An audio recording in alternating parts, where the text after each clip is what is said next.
नमस्कार, स्वागत है आप सभी का हमारे यूट्यूब चैनल परफेक्ट 2020 स्टडी में। अगर अभी तक चैनल को सब्सक्राइब नहीं किए हैं तो सब्सक्राइब करें, बेल आइकन दबाएं, जिससे हमारा नया वीडियो आप तक आसानी से पहुंचता रहे। और हाँ, वीडियो के लिए एक लाइक ज़रूर कीजिए, क्योंकि आपकी लाइक ही हमारे लिए उत्साहवर्धन का काम करती है। हिंदी की इस वीडियो में आज हम आप सबको पढ़ाएंगे रघुवीर सहाय जी की ये कविता, जिसका शीर्षक है कैमरे में बंद अपाहिज। रघुवीर सहाय जी, इनके विषय में ज़रा सा देखते हैं कि इनका जन्म कब हुआ था, कहाँ हुआ था। ज़रा सा इनकी जानकारी भी रखना ज़रूरी है। इनकी रचनाएं कौन कौन सी हैं और इनकी कविता कैसी है लिखी गई, इनके विषय में आइए जानते हैं। देखिए, इनका जन्म 1929 ईस्वी को, जैसा कि स्क्रीन पर दिख रहा होगा कि जन्म 1929 ईस्वी में लखनऊ में हुआ था। और इनका निधन जो है सन 1990 ईस्वी में दिल्ली में हुआ। तो यानी लगभग 60-61 वर्ष की उम्र में इन्होंने बहुत सी कविताएं लिखी, बहुत से लेख भी लिखे। ये नवभारत टाइम्स में भी काम करते थे, एक पत्रकार भी थे। और ऑल इंडिया रेडियो की पत्रकारिता जो कार्यक्रम होता था, जिसमें ये समाचार संवाददाता के रूप में हिंदी समाचार विभाग में भी ये रहे। तो इन्होंने एक कविता लिखी जिसका शीर्षक है हम दूरदर्शन पर बोलेंगे। इस कविता में रघुवीर सहाय जी ने यह दिखाने का प्रयास किया है कि एक अगर अपाहिज भी है तब भी उसे दूरदर्शन के सामने, अर्थात पत्रकारों के सामने, टेलीविज़न पर आकर के कैसे कैसे प्रश्न किए जाते हैं तो उसे कैसे झेलना चाहिए, उसे हर समय जो है तत्पर रहना चाहिए। इसके विषय में उन्होंने ऐसी भावनाओं से रिलेटिव उन्होंने ये लिखा है कि जैसे कि कोई अपाहिज अपने को न समझे। अर्थात बताए हैं कि अपाहिज के सामने क्या क्या समस्याएं आती हैं और उसको झेलना कैसे चाहिए, उसको हंस करके जो है झेलना चाहिए। और इसी से संबंधित ये कविता, आइए देखते हैं। ये कविता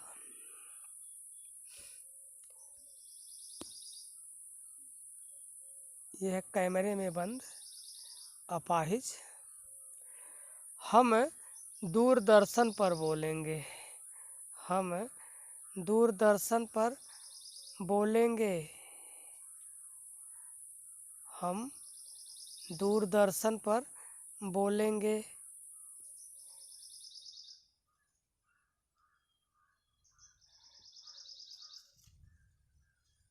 हम समर्थ शक्तिवान, हम एक दुर्बल को लाएंगे एक बंद कमरे में। कहे कि हम एक बंद कमरे में एक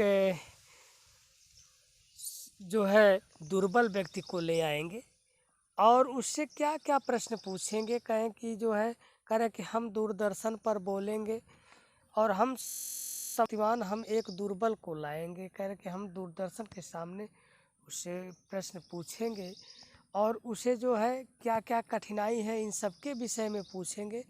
हम एक बंद कमरे में उस दुर्बल को ले आएंगे और तरह तरह के प्रश्न उससे पूछेंगे। देखें उसका दुख क्या है, कह रहे हैं कि क्या क्या पूछेंगे उससे,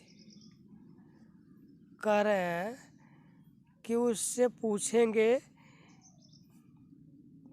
तो आप क्या अपाहिज हैं। कहें कि पहले उससे पूछेंगे कि क्या आप अपाहिज हैं। कहें कि हम उससे तरह तरह के प्रश्न करेंगे, पूछेंगे कि क्या आप अपाहिज हैं, तो आप क्यों अपाहिज हैं। देखिए, तरह तरह के प्रश्न जो है उठते रहते हैं। एक झंझावात झेल रहे व्यक्ति को कैसे अनेक कठिनाइयाँ आती हैं, इसके बारे में कवि बताने का प्रयास किया कि उससे पूछेंगे कि क्या आप अपाहिज हैं, तो क्यों अपाहिज हैं, आपका अपाहिज होना तो दुख देता होगा। कह रहे कि आपका ये अपाहिजपन तो दुख देता होगा।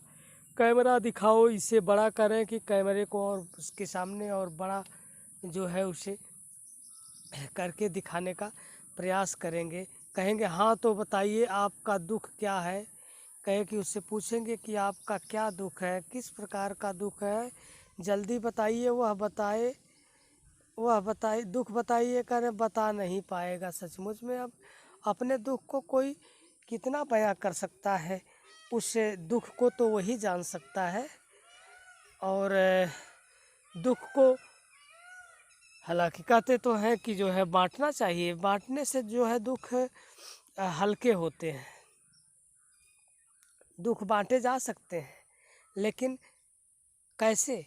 कह रहे कि अगर व्यक्ति दूसरों के सामने जा कर के कुछ अपने दुख का बयां करता है तो भी उसके दुख कुछ मन के विकार कुछ धुल जाते हैं। लेकिन रहीमदास जी कहे कि रहीमन निज मन की व्यथा मन ही राख्यो गोय, और सुनी अठलई हैं लोग सब बांट न लई हैं कोई। तो क्या है इसके लिए? अब अपने दुख को किसी के सामने कहा ना जाए, नहीं कहना चाहिए। और हाँ तो बताइए आपका दुख क्या करे, उससे पूछेंगे कि बताइए आपका क्या दुख, तरह तरह के उससे प्रश्न करेंगे। तब वह क्या करेगा? करें कि सोचिए, कहेंगे कि सोचिए बताइए भाई, जल्दी जल्दी बताइए। करें उससे पूछेंगे कि सोचिए, कहेंगे सोचिए ज़रा, सोच लीजिए क्या दुख है। कहें कि वो बताएगा।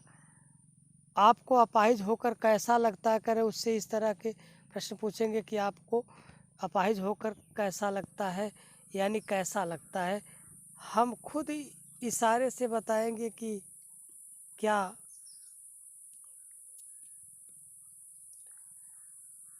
ऐसा, कहेंगे हम इशारे से बताएं क्या ऐसा लगता है।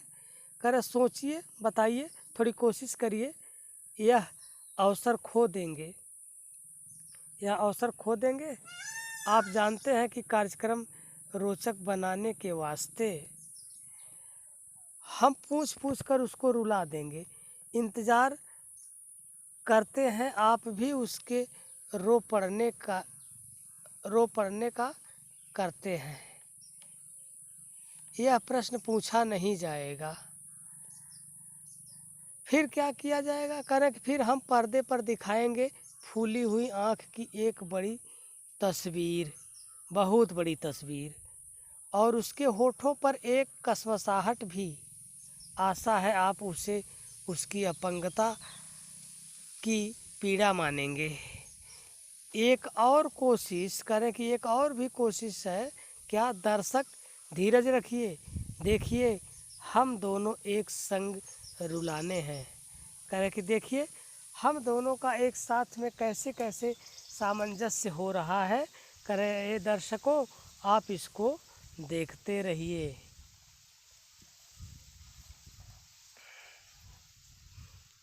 तो करें कि और क्या होगा?